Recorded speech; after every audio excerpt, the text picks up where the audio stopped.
सदस्यहरू अब माननीय ऊर्जा जलस्रोत तथा सिँचाइ मन्त्री श्री शक्तिबहादुर बस्नेतलाई ऊर्जा जलस्रोत तथा सिँचाइ मन्त्रालय सम्बन्धी विनियोजन शीर्षकमाथिको छलफलमा उठेका प्रश्नहरूको जवाब दिन अनुमति दिन्छु।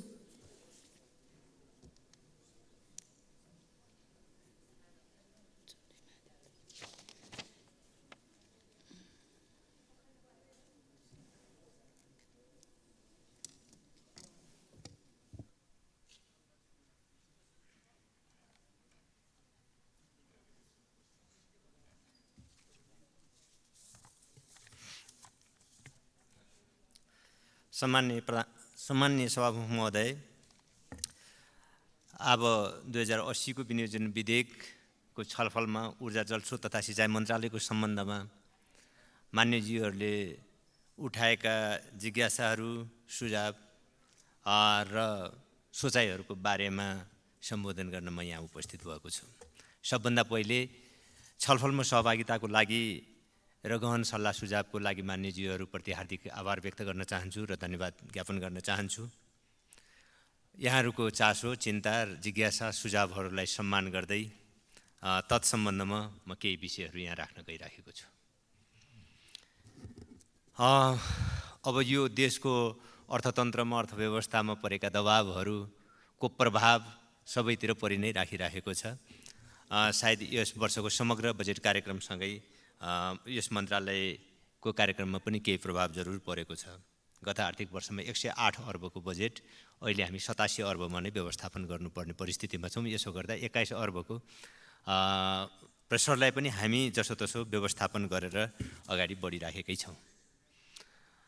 यस दृष्टिले हेर्दा यो वर्ष कुल बजेट 27 अर्ब 45 करोड 4 लाख कुल बजेटमध्ये ऊर्जातर्फ 57 अर्ब 91 करोड 31 लाख तथा र जलस्रोत तथा सिँचाइतर्फ 29 अर्ब 53 करोड 73 लाख विनियोजन गरिएको छ। यो विनियोजित बजेटको सरकारको नीति कार्यक्रम, बजेट कार्यक्रमको भावना, स्पिरिट अनुसार मान्यज्यूहरूको भावनालाई पनि ध्यान दिँदै यसको कार्यान्वयनको निम्ति एउटा विस्तृत कार्ययोजना बनाई लागू गरिनेछ र यसको कार्यान्वयनको निम्ति उपयुक्त अनुगमनको संयन्त्र बनाई यसको अनुगमनमा पनि विशेष ध्यान दिइनेछ। अब म मान्यज्यूहरूले यस मन्त्रालयसँग उठाउनुभएका केही विषयहरूमा जानु पूर्व म ऊर्जा जलस्रोत तथा सिँचाइ मन्त्रालयको विशेष प्राथमिकता कहाँनिर फोकस्ड छ भन्ने कुरामा संक्षेप मात्रमा केही कुरा राख्न चाहन्छु। यहाँ मान्यज्यूहरूले उठाइराख्नु भएको छ ऊर्जा जलस्रोतको व्यवस्थापनको बारेमा।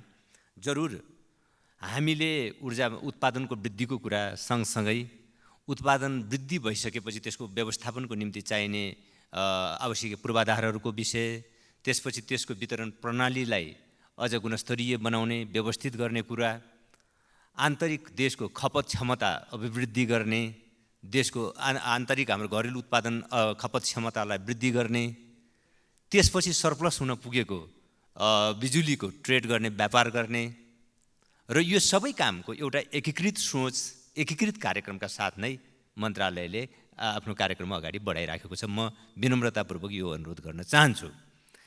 हामीले व्यापारको कुरा मात्र पनि गरिराखेका छैनौँ, हामीले उत्पादन वृद्धि गर्ने कुरा गरेका छौँ, पूर्वाधार निर्माण गर्ने कुरा गरेका छौँ, वितरण प्रणालीलाई गुणस्तरीय बनाउने कुरा गरिराखेका छौँ र सरप्लस बिजुलीको ट्रेडको कुरा गरिराखेका छौँ। उत्पादन वृद्धिको निम्ति लगानी मैत्री वातावरण बनाउने कुराहरू हो, चाहे त्यो अनुमति प्रदान गर्ने विषयदेखि पीपीएको कुराहरू छन्। यी सबै कुरालाई हामीले हाम्रो उद्देश्य र लक्ष्यसँग टाइअप गरेर नै एकीकृत सोच र योजनाका साथ नै हामी अगाडि बढ्न खोजिराखेका छौँ। मैले यसको स्पिरिटको बारेमा यति कुरा राखेँ। सिँचाइ क्षेत्रको बारेमा पनि नेपालमा 25 लाख हेक्टर जमिन सिँचाइ योग्य जमिन रहेको छ। आजका दिन करिब 15 लाख हेक्टर जमिन सिंचित छ। 11 लाख हेक्टर जमिनमा सिँचाइ सुविधा पुर्याउन बाँकी छ। त्यो मध्येको 4.5 लाख हेक्टर प्लस मधेसमा छ, तराईमा छ, 4.5 लाख हेक्टर पहाडमा छ। यो वस्तुस्थितिको आधारमा 11 लाख करिब 11 लाख हेक्टर जमिन जहाँ सिँचाइ सुविधा पुर्याउन बाँकी छ त्यसलाई पुरा गर्ने, त्यसो गर्नको लागि हामीसँग अहिले निर्माणाधीन आयोजनाहरू, राष्ट्रिय गौरवका आयोजनाहरूदेखि लिएर सबै निर्माणाधीन आयोजनाहरूलाई यथासमयमै सम्पन्न गर्ने, पुराना आयोजनाहरूको मर्मत सम्भार गर्ने, नयाँ लक्षित जो क्षेत्रमा सिँचाइ सुविधा पुर्याउने उद्देश्य सहित अब सिँचाइ क्षेत्रको एउटा समग्र कार्ययोजना मन्त्रालयको स्पिरिटमा रहेको छ। त्यसै गरी जलस्रोत व्यवस्थापनको समग्र यसको जलस्रोत नीतिदेखि लिएर यसको समग्र रणनीति निर्माणदेखि लिएर नदी व्यवस्थापनका कुराहरू, जल उत्पन्न विपदहरूको व्यवस्थापनका विषयहरू, जलस्रोतको व्यवस्थापनका विषयहरू पनि ध्यान दिएको छ र यो स्पिरिटमा नै मन्त्रालयका नीति योजना कार्यक्रमहरू बनिराखेका छन्। मैले यति स्पिरिट राखिसकेपछि मान्यज्यूहरूले राख्नुभएका विषयहरूमा म सरसर्ती जान चाहिराखेको छु। देशमा हालसम्म विद्युत उत्पादनको जडित क्षमता यस आबमा 462 मेगावाटले थप भई 2732 मेगावाट पुगेको यस आबमा र 96% जनतामा विद्युतको पहुँच पुगेको आजको अवस्था हो। आगामी 2 वर्षभित्रमा सबै नेपाली जनतामा भरपर्दो र गुणस्तरीय विद्युत सेवा पुग्ने गरी तयार गरिएको योजनालाई कार्यान्वयन गरिनेछ।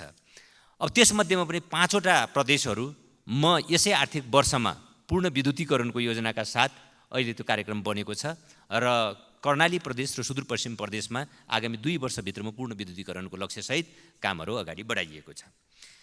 विद्युत उपभोग बढाउन र जनतालाई सहजसाथ बिजुली प्रयोग गर्ने हेतुले ग्रास्थ वर्गका लागि 20 युनिटसम्म खपत गर्ने उपभोक्तालाई निःशुल्क विद्युत उपलब्ध गराइएको छ। विद्युत आधारभूत आवश्यकताको साथै उत्पादनको साधन पनि हो भन्ने मान्यताका साथ महसुल पुनरावलोकन गरी सिँचाइमा प्रयोग हुने विद्युतमा 75% सहुलियत दिने गरी प्रति युनिट रु 2 सम्म महसुल कायम गरिएको छ। अन्य समूहको समेत महसुल कम गरेको छ। खानेपानी र सिँचाइमा डिमान्ड शुल्क हटाइएको छ। खानेपानीतर्फ इनर्जी शुल्क करिब 50%ले घटाइएको छ। विद्युत खपत बढाउन ग्राहकले क्षमता वृद्धिको माग गरेमा तत्काल वृद्धि गर्ने व्यवस्था गरिएको छ। विद्युतीय सवारी साधनको प्रयोग बढाउने र खाना पकाउने ग्यासलाई स्वदेशमा उत्पादित विद्युत खपत गरी घटाउँदै लैजानेतर्फ नेपाल सरकारका कार्यक्रम लक्षित रहेका छन् र यसबाट क्रमशः एलपिजी आयात गर्दै जानेछ भन्ने हाम्रो विश्वास छ। नेपालमा उत्पादित विद्युत नेपालमै खपत गर्नुपर्छ भन्ने मान्यज्यूहरूले उठाउनु भएको विषयमा मन्त्रालयको सहमति नै छ। हाम्रो सरकारको पनि सहमति नै छ यस विषयमा। सरकारले देशभित्र नै विद्युत खपत उल्लेखनीय अभिवृद्धि गर्ने कार्ययोजना तयार गरिराखेको छ। गत वर्ष प्रति व्यक्ति वार्षिक विद्युत खपत 351 युनिट रहेकोमा 2080-81 उल्लेख्य मात्रामा वृद्धि गरी 450 किलोवाट घण्टा पुर्याउने अठोटले तदनुरूप कार्य गरिराखेका छौँ। बढाउन त हामीलाई योभन्दा अझ धेरै मन छ, तर हाम्रो मुलुकको समग्र विकासको गति, हाम्रो मुलुकको समग्र विकासको अवस्था जे छ अब त्योसँग पनि यो टाइअप भएर नै अगाडि बढ्छ। आइसोलेसनमा मात्रै यो खपत क्षमता अब बढिहाल्ने विषय पनि होइन रहेछ। त्यसैले पनि तथापि यी सबै परिस्थितिको बिचमा 450 किलोवाट घण्टा पुर्याउने अठोटली काम सुरु भइराखेको छ। विद्युतको माग समय, दिन, मौसम र सिजन अनुसार कम बेसी हुने गर्दछ। यसरी फरक फरक माग र आपूर्ति हुने अवस्थाले गर्दा उत्पादित विद्युत व्यवस्थापन नेपालको विद्युत बजारमा मात्र पर्याप्त हुँदैन। पिक टाइममा खाना पकाउने टाइममा एक ढङ्गको माग हुन्छ, दिउँसो उद्योग चल्ने समयमा एक ढङ्गको माग हुन्छ, अर्को समयमा एक ढङ्गको माग हुन्छ। कति बेलामा नपुगु स्थिति हुने, सप्लाईमा समस्या हुने, कतिपय अवस्थामा सरप्लस हुन जाने, यसको एउटा फ्लक्चुएट अवस्थाले गर्दा हामी एउटै प्रकारको 24 घण्टामा एउटै प्रकारलेको विधि बनाएर मात्र पनि यसको व्यवस्थापन गर्ने कुरा चाहिँ अप्ठ्यारो हुने भएको कारणले यसलाई चाहिँ रियल टाइममा नै पनि हेर्नुपर्ने कतिपय परिस्थिति छ। यो समेत कुरालाई ध्यान दिँदै यदि आवश्यकता अनुसार निर्यात र आयात नगर्ने हो भने बर्सातमा बढी भएर खेर जाने र हिउँदमा नपुगेर माग धान्न नसक्ने स्थिति उत्पन्न हुने यथार्थता मान्यज्यूहरूलाई अवगत नै छ। म यसतर्फ पनि विशेष ध्यान दिन म आग्रह पनि गर्न चाहन्छु। आगामी आर्थिक वर्षमा करिब 900 मेगावाट विद्युत प्रणालीमा थपिनेछ। हामीले यो लक्ष्य राखेका छौँ। यसरी हेर्दा आउँदो 2 वर्षपछिका सुखायाममा समेत नेपालको विद्युतले नै आन्तरिक माग धान्ने अवस्था आउने देखिन्छ। विद्युत उत्पादन हुन साथ खपत गरिनुपर्ने भएकोले उत्पादित विद्युत देशभित्रै उपयोग पश्चात बढी भएको विद्युत छिमेकी देशका विद्युत बजारमा बेच्न आवश्यक मात्र होइन, अब जरुरी पनि देखिन्छ। यदि बढी भएको विद्युत भारत तथा बङ्गलादेशको विद्युत बङ्गलादेश लगायतका मुलुकहरूको विद्युत बजारमा बेच्न सकेनौँ भने टेकर पे को आधारमा गरिएको हाम्रो विद्युत खरिद बिक्री सम्झौता PPA बाट देशले ठुलो नोक्सानी बेहोर्नुपर्ने जोखिम रहनेतर्फ पनि हामीले ध्यान दिनै पर्ने हुन्छ। या त हामीले विद्युत अब जो PPA गरिएको छ टेकर पेको आधारमा विगतमा गरिएका चाहिँ जति अथवा गर्दै आएका छौँ हामीले, या त विद्युत लिनुहोस्, नभए त्यस अनुसारको पे गर्नुहोस्। टेकर पेको मान्यतामा गरिएका पिपिईहरूको आधारमा अब हामीले खपत क्षमताभन्दा बढी भएको बिजुली अहिले हामीले बजारमा लानै पर्ने बाध्यात्मक परिस्थिति पनि छ। यसतर्फ हामीले ध्यान दिनु जरुरी छ र त्यसतर्फ हामीले उचित व्यवस्थापन गर्न सकेनौँ भने मुलुकले ठुलो नोक्सानी बेहोर्नुपर्ने तत्कालको अवस्था छ। नेपालको राष्ट्रिय प्रणालीमा नदी प्रवाह आरओआर जलविद्युत आयोजनाहरूको बाहुल्यताले गर्दा सुक्खा मौसममा नपुग विद्युत भारतबाट आयात तथा वर्षायाममा देशभित्रको खपत पश्चात उपयोग गर्न नसकिने विद्युत भारतमा निर्यात गर्नुपर्ने अवस्था विदितै छ। यहाँनिर यति मात्र मैले ध्यान आकर्षण गराउन खोजेको विषय, हाम्रो सुक्खा मौसम र बर्सातको समयमा अथवा वेट सिजनमा र ड्राई सिजनमा उत्पादनको ग्याप 3 गुणा जस्तो छ। ड्राई सिजनमा अथवा वेट सिजनमा 103 मेगावाट उत्पादन हुँदा ड्राई सिजनमा 1 मेगावाट मात्र उत्पादन हुने खालको करिब हाम्रो अवस्था छ।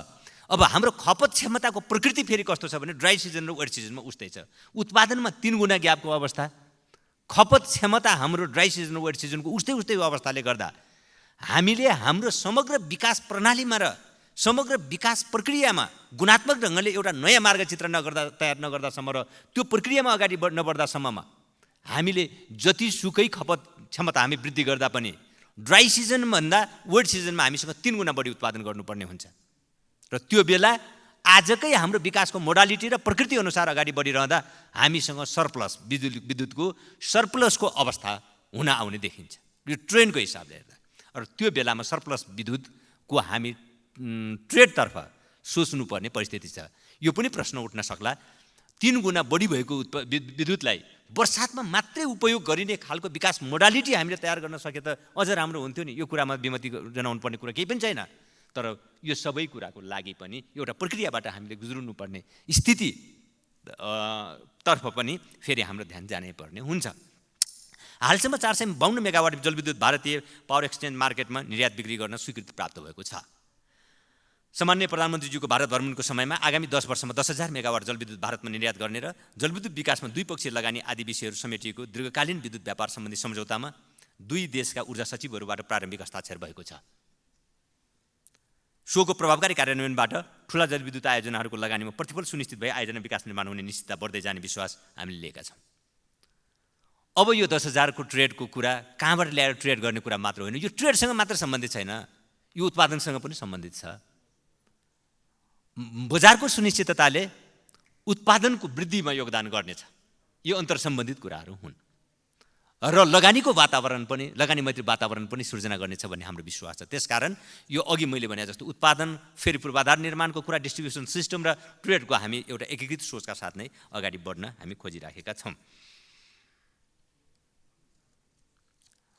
निजी क्षेत्रलाई समेत विद्युत व्यापारमा संलग्न गराउन सक्ने गरी कानुनी व्यवस्था गरिने यस सरकारले नीति लिएको यस संसद समक्ष म निवेदन गर्न चाहन्छु। विद्युत उत्पादनको क्षेत्रमा उल्लेखनीय योगदान गर्दै आएको निजी क्षेत्रलाई नेपालमा खपत भएर बढी हुने, नेपालमा खपत भएर बढी हुने अतिरिक्त विद्युत निर्यातका लागि अन्तर्देशीय विद्युत व्यापारको अनुमति दिने प्रक्रिया अगाडि बढाइएको छ। आगामी आर्थिक वर्षमा निर्माणाधीन रसुवागढी 111 मेगावाट, माथिल्लो सान्जेन 42.5 मेगावाट, मध्यबोटी कोशी 102 मेगावाट र निजी लगानीबाट प्रवर्धित आयोजनाहरू सम्पन्न भई करिब 900 मेगावाट थप विद्युत राष्ट्रिय विद्युत प्रणालीमा थपिनेछ भन्ने कुरा मैले अघि नै यहाँ उल्लेख गरिसकेको छु। विद्युत खरिद सम्झौता भई निर्माणको विभिन्न चरणमा रहेका करिब 4,900 मेगावाट क्षमताका आयोजनाहरू छन्। त्यसैगरी अध्ययन सम्पन्न भई विद्युत खरिद सम्झौताको लागि नेपाल विद्युत प्राधिकरणमा निवेदन दिएका करिब 10,000 मेगावाट क्षमताका आयोजनाहरू रहेका छन्। विद्युत वितरण तथा प्रसारण लाइन निर्माणमा यथेष्ट ध्यान दिएको छ। यहाँ मान्यज्यूहरूले उत्पादनको कुरा मात्र भएन, प्रसारण लाइनको कुरा, पूर्वाधारको विषयमा ध्यान दिनु पर्यो भनी राख्नुभएको छ। त्यो सही पनि छ र यसतर्फ चाहिँ आवश्यक ध्यान पनि दिएको छ। हालसम्म प्रसारण लाइन 66 केबी र सोभन्दा माथिका करिब 5,441 किलोमिटर र वितरण लाइन 33 केबी करिब 6,620 किलोमिटर बनिसकेको अवस्था छ। आन्तरिक तथा अन्तर्देशीय प्रसारण लाइन र वितरण लाइन सुधार तथा विस्तारका लागि रु 38 अर्ब 32 करोड आर्थिक वर्ष 2080-81 में विनियोजित गरिएको छ। विद्युत प्रसारण लाइन निर्माणको चरणमा प्रभावितलाई प्रचलित कानुनी व्यवस्था अन्तर्गत यथोचित मुआवजा र क्षतिपूर्ति दिने व्यवस्था रहेको छ। अन्तर्देशीय विद्युत व्यापारका लागि हामीलाई उच्च भोल्टेजका प्रसारण लाइनहरूको जरुरी छ। न्यू बुटवल गोरखपुर, इनरुवा पूर्णिया र दोदोधारा बरेली 400 kV का प्रसारण लाइन महत्त्वपूर्ण प्रसारण लाइनको रूपमा रहेको हुँदा उच्च प्राथमिकताका साथ निर्माण गरिनेछ। सम्माननीय प्रधानमन्त्रीको भारत भ्रमणको क्रममा न्यू बुटोवल गोरखपुर अन्तर्देशीय प्रसारण लाइनको भारतीय खण्डको शिलान्यास दुवै देशका प्रधानमन्त्रीज्यूहरूबाट गरिएको छ। साथै औद्योगिक ग्राहकहरूलाई गुणस्तरीय विद्युत आपूर्तिको लागि 132 kV तथा 33 kV सबस्टेसन र प्रसारण लाइन 33 kV सबस्टेसन र प्रसारण लाइन संरचना विस्तार एवं स्तरोन्नति कार्य अगाडि बढाइएको छ। चुहावट र विद्युतीय दुर्घटना कम गर्न नाङ्गो तारको सट्टा कभर्ड कन्डक्टर र एबीसी केबल प्रयोगमा ल्याइएको छ। साथै हामीले अब अन्तर्देशीय प्रसारण लाइनको कुरा, इनरुवा पूर्णियाको कुरा, न्यू बुटोल गोरखपुरको कुरा, दोदोधारा बरेलीको कुरा सँगसँगै अब हामीले आन्तरिक रूपमा हाम्रा प्रसारण लाइनहरू बुटोल लमै कोलपुर खण्ड, कोलपुर लम्की खण्डको कुरा, भेरी करिडोर, सेती करिडोर लगायतका अब पनि अगाडि बढिरहेका छन्। कर्णाली करिडोर, कालीगण्डकी करिडोर, अरुण करिडोरको त योभन्दा पूर्व अगाडि बढिराखेको छ। सँगसँगै सेती करिडोर, भेरी करिडोर, बुटोल लम्की खण्ड लगायतका र हामीले हेटौँडा बुटोल खण्डका यी प्रसारण लाइनका कामहरू पनि अगाडि बढिराखेका छन्। सँगसँगै हेटौँडा, रातामाटे, दमौली, बुटोल खण्डका प्रसारण लाइनको कामहरू पनि अगाडि बढिराखेका छन्। ऊर्जा सुरक्षाको दृष्टिकोणले जलाशययुक्त आयोजनाको निर्माण गर्न आवश्यक छ। रणनीतिक महत्त्व रहेको पश्चिम सेती जलविद्युत परियोजना, सेती रिभर 6, तल्लो अरुण लगायतका जलविद्युत आयोजनाको परियोजना विकास सम्झौता गरी निर्माण कार्य अघि बढाइनेछ। सुक्खा यामको विद्युत माग सम्बोधन गर्न र जलविद्युत निर्यात गर्न 1200 मेगावाट क्षमताको बुढीगण्डकी, 417 मेगावाट क्षमताको नलगार जलविद्युत आयोजना र 635 मेगावाट क्षमताको दुधकोशी जलाशययुक्त जलविद्युत आयोजनाको लगानी मोडालिटी तयार गरी निर्माण कार्य अगाडि बढाइनेछ। हालसम्म बुढीगण्डकी जलविद्युत आयोजनाको डुवान क्षेत्रमा पर्ने 58,153 रोपनी जग्गामध्ये हालसम्म कुल 49,095 रोपनी जग्गाको मुआवजा बापत रु 34 अर्ब 21 करोड वितरण सम्पन्न भएको छ। साथै घर गोठ लगायत भौतिक संरचनाहरू, रुख बोट बिरुवा तथा फलफुलहरूको क्षतिपूर्ति बापत 6 अर्ब 91 करोड वितरण भएको छ। बुढीगण्डकी जलविद्युत आयोजना बुढीगण्डकी जलविद्युत कम्पनी लिमिटेडद्वारा 2080-81 देखि विकास गर्ने प्रस्ताव गरिएको छ। यस आयोजनाको विस्तृत प्रतिवेदन डिटेल प्रोजेक्ट रिपोर्ट DPR तयार भइसकेको र वातावरणीय प्रभाव मूल्याङ्कन प्रतिवेदन EIA समेत स्वीकृत भइसकेको छ। यस आयोजना विकासका लागि कम्पनी गठन भइसकेको र आन्तरिक स्रोतको भरपूर उपयोग गरी शीघ्र निर्माण अघि बढाइनेछ। यसका साथै प्रादेशिक सन्तुलित ढङ्गको प्रादेशिक सन्तुलनसहितको विकास, रोजगार सृजना एवं विद्युत सुरक्षालाई ध्यान दिई उत्पादनको सम्भावना भएका तीनै तहको सह लगानीमा 1061 मेगावाट क्षमताको माथिल्लो अरुण, अपर अरुण, 210 मेगावाट क्षमताको चैनपुर सेती, 106 मेगावाट क्षमताको जगदुल्ला, 99.9 मेगावाट क्षमताको तामकोशी 5औं, 70.3 मेगावाट क्षमताको सिम्बुवा खोला तथा 77.5 मेगावाट क्षमताको घुन्सा खोला जलविद्युत आयोजनाहरूको निर्माण कार्य सुरु गरिने। साथै उत्तर गङ्गा जलाशययुक्त आयोजनाको अध्ययन कार्य पनि सँगसँगै भइरहेको छ। पहिले विद्युत बत्तीका लागि, अब विद्युत उज्यालो भविष्यका लागि भन्ने मान्यताका साथ अब औद्योगिकरण, यातायात सञ्चालन, सिँचाइ मार्फत कृषि विकास, लिफ्ट मार्फत खानेपानी निर्माण, खानेपानी विद्युतीय सामग्रीको प्रयोग गरी उज्यालो भविष्यको लागि ऊर्जाको प्रयोग गर्नुपर्दछ भन्ने नीतिका साथ गुणस्तरीय विद्युत सेवा उपलब्ध गराउन सबस्टेसन, प्रसारण एवं वितरण लाइन निर्माणमा विशेष प्राथमिकता दिइएको छ। विद्युत आपूर्तिको सुनिश्चिततासहित चार्जिङ स्टेसनहरू निर्माण तथा सञ्चालन गर्ने कार्य जारी रहेको र यस क्रममा यसै अवधिभित्र नेपाल विद्युत प्राधिकरणबाट 42वटा चार्जिङ स्टेसन निर्माण भइसकेर सञ्चालनमा आएका र 8वटा charging station testing and commissioning अवस्थामा रहेका छन्।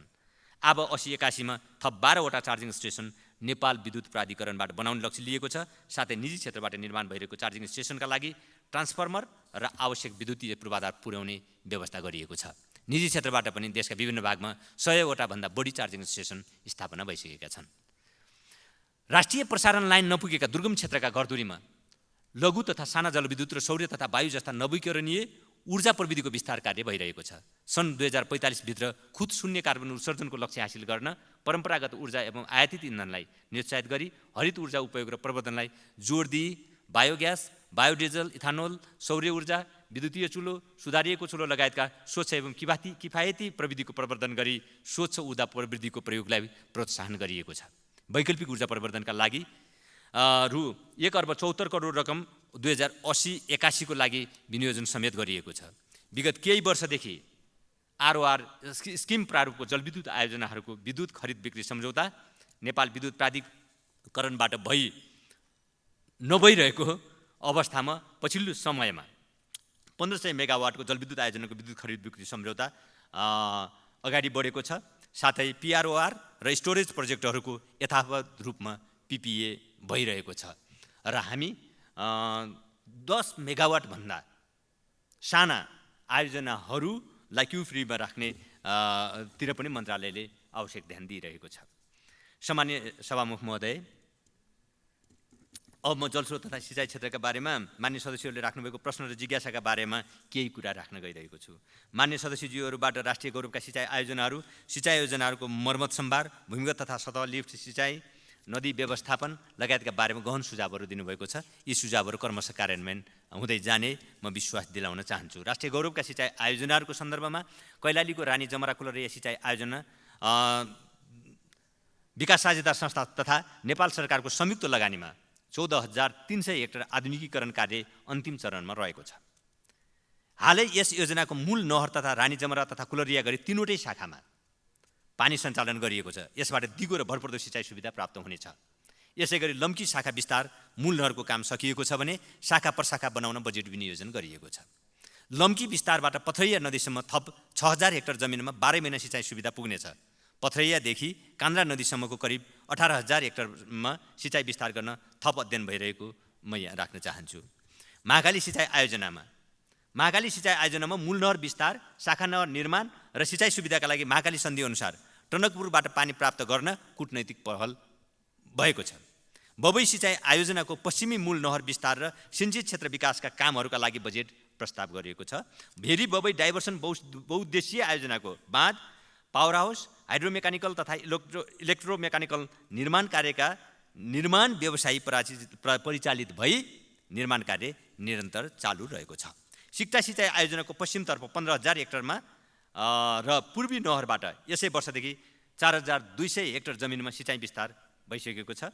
पूर्वी मूल नहर र दुवैतर्फका शाखा नहर विस्तारका लागि बजेट विनियोजन गरिएको छ। यस वर्ष सुनकोशी मरिन डाइभर्सन बहुउद्देश्यीय आयोजनालाई उच्च प्राथमिकता दिई सुनकोशी नदीको पानी मरिन खोलामा डाइभर्ट गरी मध्य तराईका 5 जिल्लाको 1,22,000 हेक्टर जमिनमा सिँचाइ सुविधा पुर्याउने गरी निर्माण कार्य अगाडि बढिरहेको छ।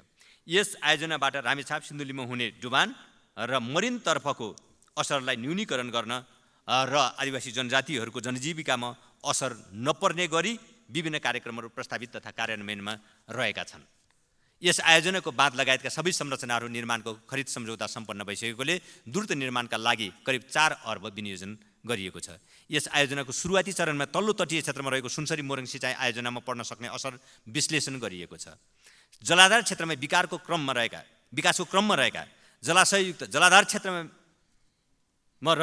जलाधार क्षेत्रमा रहेका जलाशययुक्त जलविद्युत आयोजनाहरूले सुखायाममा पानी उपलब्धता बढाउने सुनिश्चित गरेको सम्मानित सदनलाई म जानकारी गराउन चाहन्छु। भेरी बबई, सुनकोशी मरिन जस्ता आयोजनाको DPR मै बहुउद्देश्यीय रूपमा विकास गर्ने प्रस्ताव भएकोले दीर्घकालीन सिँचाइ, विद्युत उत्पादन, खानेपानी जस्ता उपयोग समावेश रहेका छन् भने पर्यटनसँग सम्बन्धित उपयोग आयोजनाहरूको सञ्चालनसँगै वृद्धि हुने विश्वास गरिएको छ। तलाउहरूबाट सतह तथा भूमिगत लिफ्ट योजनाबाट सिँचाइ सुविधा विस्तार, ठुला नदीका टारहरूमा बेसिनमा आधारित एकीकृत रूपमा विकास गर्न सिँचाइ विकासका विभिन्न कार्यक्रमहरू प्रस्तावित गरिएको छ। यसबाट सम्भाव्य रूपमा रहेको पहाड तथा हिमाली क्षेत्रको करिब 4 लाख हेक्टरमा सिँचाइ विकास सुरु गरिएको छ। यस अघि मैले भनेको 11 लाख हेक्टर जमिन जो सिँचाइ सुविधा पुर्याउनु पर्ने छ, त्यसमध्येको 4 लाखदेखि 4.5 लाख हेक्टर जमिन नदीका टारहरूमा रहेको कारणले त्यो टार सिँचाइहरूको लागि र जहाँ लिफ्ट प्रविधिबाट नै सिँचाइ गर्नुपर्ने अवस्था छ। सतह सिँचाइ भन्दा लिफ्ट सिँचाइमा नै हामीले चाहिँ ध्यान केन्द्रित गर्नुपर्ने स्थिति छ र त्यो काम यो को निम्ति आवश्यक बजेट विनियोजन गरिएको छ र यो काम सुरु हुँदैछ। यसैगरी तराईमा सम्भाव्य ठाउँहरूमा स्यालो तथा ड्यू ट्युबवेलका लागि विनियोजन गरिएको छ। रौतहट र सर्लाहीको करिब 20,000 हेक्टरमा वर्षैभरि सिँचाइ सुविधा उपलब्ध गराउने भूमिगत सिँचाइ योजना सुरु गर्न विकास साझेदार निकाय र नेपाल सरकारको बजेट व्यवस्थापन गरिएको छ। नवीन अवधारणाबाट सञ्चालन गर्ने प्रस्तावित यस आयोजनाको सफलताबाट भूमिगत ट्युबवेलको सञ्चालन र प्रतिफल प्राप्तिमा सकारात्मक र दूरगामी असर रहने विश्वास लिएको छ। सिँचाइ योजनाहरूको मर्मत, चन्द्रनहर र राजापुर सिँचाइ प्रणाली सुदृढीकरणका लागि प्रस्ताव तयारी गरी विकास साझेदार निकायहरूमा सहयोगका लागि पहल भइरहेको छ। यी दुवै सिँचाइ प्रणालीहरूमा आगामी वर्ष प्राथमिकतापूर्वक कार्यान्वयन सुरु हुनेछ। सङ्घीय तथा प्रदेश सरकारबाट सञ्चालनमा रहेका ठूला सिँचाइ प्रणालीहरूका लागि बजेट व्यवस्था गरिएको छ। सशर्त अनुदानबाट मझौला तथा साना प्रकृतिका सिँचाइको मर्मतका लागि मन्त्रालयको सिलिङभित्र रही सबै जिल्लाहरूमा सन्तुलन हुने गरी विनियोजन गरिएको छ। अब मान्यज्यूहरूले बजेट कसरी विनियोजन भयो बारेमा पनि कुरा गरिराख्नु भएको थियो। मैले यहाँ विनम्रतापूर्वक के कुरा पनि राख्न आवश्यक ठान्दछु भने 21 अर्बको एउटा प्रेसरको बिचमा नै बजेट व्यवस्थापनको अवस्था थियो। मैले अघि यहाँ निवेदन गरिसकेको छु। त्यसमध्ये सशर्त अनुदानमा प्रदेशहरूमा पठाउने आयोजनाहरूको हकमा गत वर्ष नै सशर्त अनुदानको निम्ति पठाइएका आयोजनाहरू प्रदेशले बहुवर्षीय ठेक्काको रूपमा लगाएको स्थिति प्राय सबै प्रदेशमा देखियो। गत आर्थिक वर्षमा नै सशर्त अनुदानको रूपमा पठाएका आयोजनाहरू जो बहुवर्षीय ठेक्कामा लागेका छन् तिनले सृजना गरेको दायित्व अहिलेको सशर्त अनुदानमा स्वतः र अनिवार्य रूपमा व्यवस्था गर्नुपर्ने परिस्थिति भयो र प्रदेशहरूले त्यसरी बहुवर्षीय ठेक्का लगाएर प्रस्ताव गरिएका आयोजनाहरूलाई नै सशर्त अनुदानको रूपमा समावेश गर्ने आयोजनाहरूको पहिलो र प्राथमिक लिस्टमा तिनलाई राखिएको कुरा म यहाँ निवेदन गर्न चाहन्छु। कहाँबाट प्रस्ताव भयो भन्ने कुरा थियो, ती प्रदेशबाट प्रस्ताव भएका छन्। जो बहुवर्षीय ठेक्काको रूपमा र एउटा दायित्व सृजना भइसकेका आयोजनाहरू थिए तिनलाई त्यही रूपमा नै प्रस्ताव गरिएको र त्यो कुरालाई प्राथमिकताका साथ राखिएको छ। कतिपय अघिल्लो वर्षदेखि सञ्चालनमा रहेका गत आर्थिक वर्षमा नै सञ्चालन भएका आयोजनाहरू छन् जसको दायित्व सृजना भएको छ। ती दायित्वहरूलाई यो वर्ष बोक्नुपर्ने परिस्थिति सृजना भएको कारणले पनि हामी पुरानै योजनाहरूमा बढी केन्द्रित हुनुपर्ने एउटा बाध्यात्मक अवस्था हाम्रो निम्ति थियो। अब बजेटै घटेर आएको स्थितिमा त त्यही व्यवस्थापन गर्ने, अझ भुक्तानीको समस्या, त्यसमध्येमा स्रोत सुनिश्चित भएर गएका आयोजनाहरूलाई अहिले भुक्तानी गर्नुपर्ने परिस्थिति त छँदैछ। त्यो भुक्तानी दिनुपर्ने दायित्व यो आर्थिक वर्ष हुँदै अर्को आर्थिक वर्षसम्म पनि त्यो दायित्व थपिँदै जान सक्ने परिस्थिति पनि अर्कोतिर छँदैछ। यो सबै परिस्थितिको बिचमा नै हामीले यसलाई सकेसम्म अधिकतम र सन्तुलित गर्ने प्रयत्न गरेका छौँ। अझै यही बिचमा कहीँ कतै पनि रहेका सीमाहरूलाई हामीले व्यवस्थापन गर्दै जान सक्ने उपायहरूको हामी खोजी गर्नेछौँ। जलस्रोत संरक्षणको लागि काठमाडौँको शिवपुरीमा धाप बाँधको निर्माण सम्पन्न भएको छ। यसै गरी नागमती बाँध आयोजनाको तयारी स्वरूप अध्ययन अनुसन्धान लगायतका कार्यहरू वार्षिक कार्यक्रममा समावेश भएको। बृहत दाङ उपत्यका सिँचाइ आयोजनाबाट वर्षातको पानी सङ्कलन गर्न 32वटा ससाना ताल तलैयाहरू निर्माण भएका। यस प्रकारका कार्यक्रमहरूलाई निरन्तरता दिन सिँचाइ तथा जलस्रोत व्यवस्थापन आयोजनाको वार्षिक बजेट तथा कार्यक्रममा समावेश गरिएको छ। अन्तर्राष्ट्रिय विकास साझेदार निकायहरू समेत जलवायु परिवर्तनका असर न्यूनीकरण गर्ने कार्यक्रमहरूलाई प्राथमिकतापूर्वक कार्यान्वयनमा लैजान छलफल र साझेदारीको निम्ति छलफलहरू अगाडि बढिरहेको छ। जल तथा जलजन्य प्रकोप व्यवस्थापन कार्य। जल तथा मौसम र जलजन्य प्रकोप व्यवस्थापन कार्य। जल तथा मौसम पूर्वानुमानलाई अझ विश्वसनीय र भरपर्दो बनाउन बजेट विनियोजन गरिएको छ। जल उत्पन्न विपद व्यवस्थापनका लागि नदी नियन्त्रणतर्फ मन्त्रालयलाई प्राप्त बजेट सिलिङभित्र रही सङ्घबाट कार्यान्वयनमा रहेका झापा, मोरङ, उदयपुर, सप्तरी, सिरा, धनुषा, महोत्तरी, सर्लाही, रौतहट, बारा, चितवन, म्याग्दी, नवलपरासी, रूपन्देही, कपिलवस्तु, दाङ, बाँके, बर्दिया, कैलाली, कञ्चनपुर, बझाङ, दार्चुला जिल्लाहरूमा नदीहरू तथा सशर्त अनुदानबाट प्रदेश सरकार अन्तर्गतका निकायहरूबाट कार्यान्वयन हुने गरी सबै जिल्लामा बजेट विनियोजन गरिएको छ। हालसम्म नदी तटबन्धन 1288 किलोमिटर निर्माण भइसकेको र यसबाट 12552 हेक्टर जमिन उकास, 100 हेक्टर जमिन संरक्षित रहनका साथै बस्ती एवं संरचनाहरू सुरक्षित भएका छन्। जोखिम र आवश्यकताको दाँजोमा विनियोजन पर्याप्त नभएकोमा माननीय सदस्यहरूसँग नभएको भन्ने कुरातर्फ माननीयज्यूहरूसँग म सहमति नै राख्दछु। अर्थतन्त्रमा सुधारसँगै स्रोत व्यवस्थापन गरी जोखिमका आधारमा प्राथमिकीकरण गर्दै थप संरक्षणका कामहरू अगाडि बढाउँदै जाने म विश्वास दिलाउन पनि चाहन्छु। डुबान समस्या समाधान सम्बन्धमा वर्षातको समयमा हुने अत्यधिक वर्षा, जलाधार क्षेत्रको इरोजन, नदी किनारा कटान जस्ता कारणले तराई क्षेत्रमा डुबान समस्या अत्यधिक हुने गरेको छ। यसको निवारणको लागि तटबन्ध निर्माण, उचित निकासको प्रबन्ध जस्ता कार्यहरू निरन्तर गरिएको छ। हालैका वर्षहरूमा नदीको सतह, गेग्रान, बालुवा बढी जम्मा हुने कारणले नदीको सतह उचालिएको छ। यसको लागि एकीकृत रूपमा कार्यक्रमहरू सञ्चालन गर्ने योजना बनाइएको छ। नेपाल भारत सिमानामा हुने डुबान समस्या समाधानको लागि नेपाल भारत संयुक्त संयन्त्र तथा समितिहरूलाई क्रियाशील बनाएको छ। बैठकबाट सहमत भएका विषयहरू कार्यान्वयनको अवस्थाबारे अनुगमन गर्ने तथा थप सक्रियतापूर्वक जोखिम निराकरण गरिनेछ। र सिँचाइ नदी व्यवस्थापन तथा विपद व्यवस्थापन कार्यहरूलाई थप व्यवस्थित बनाई प्रभावकारी बनाउन सिँचाइ नीति, नदी तथा जलजन्य प्रकोप व्यवस्थापन नीति तथा जल तथा मौसम विज्ञान नीतिलाई सङ्घीय प्रणालीको भावना अनुरूप पुनरावलोकन गर्ने कार्य अन्तिम चरणमा पुगेको छ। यी नीतिहरू नेपाल सरकारबाट स्वीकृति गराई लागू गरिनेछ। साथै सिँचाइ तथा नदी व्यवस्थापन ऐन सम्मानित सदनमा आगामी आर्थिक वर्षमा पेश गर्न तयारीका कामहरू भइरहेको म निवेदन गर्न चाहन्छु। अन्त्यमा मान्य गर्न चाहन्छु र विद्युतीकरणको हामीले 2 वर्षभित्रमा पूर्ण विद्युतीकरणको कुरा र 5 प्रदेशमा यही वर्ष पूर्ण विद्युतीकरण, 2वटा प्रदेश कर्णाली र सुदूरपश्चिममा आगामी वर्ष 2 वर्षभित्रमा पूर्ण विद्युतीकरणको कुरा गरेका छौँ। केन्द्रीय प्रसारण लाइन पुग्ने ठाउँमा केन्द्रीय प्रसारण लाइन पुर्याउने, केन्द्रीय प्रसारण लाइनको व्यवस्था गर्न नसकिने ठाउँहरूमा वैकल्पिक ऊर्जाको प्रयोगद्वारा हामीले विद्युतीकरणको कामलाई सम्पन्न गर्ने हाम्रो लक्ष्य रहेको छ। तदनुसार अब हामीले यो नेपाल सरकारको यो बजेट कार्यक्रमले अन्तिम रूप लिइसकेपछि यसै स्पिरिटमा विद्युत प्राधिकरणको बोर्ड र वैकल्पिक ऊर्जा प्रबन्धन समितिको बोर्डले तत्सम्बन्धमा अझ ठोस कार्यक्रमहरू बनाएर अगाडि बढ्ने हामीले सोचाइराखेका छौँ। त्यो अगाडि बढ्नेछ मन्त्रालय। यही कुराहरू राख्दै फेरि एकपटक मान्यज्यूहरूले राख्नुभएका सुझाव, जिज्ञासाहरू, चिन्ता, चासोहरूको निम्ति म विशेष एकपटक फेरि धन्यवाद ज्ञापन गर्न चाहन्छु। यहाँहरूले दिनुभएका सल्लाह सुझावहरूलाई यो बजेट कार्यान्वयनको प्रक्रियामा ध्यान दिने र थप व्यवस्थापनको लागि उचित ध्यान आकृष्ट गर्ने विश्वास दिलाउँदै मेरो भनाइ टुङ्गाउँछु। हस्त, धन्यवाद, नमस्कार।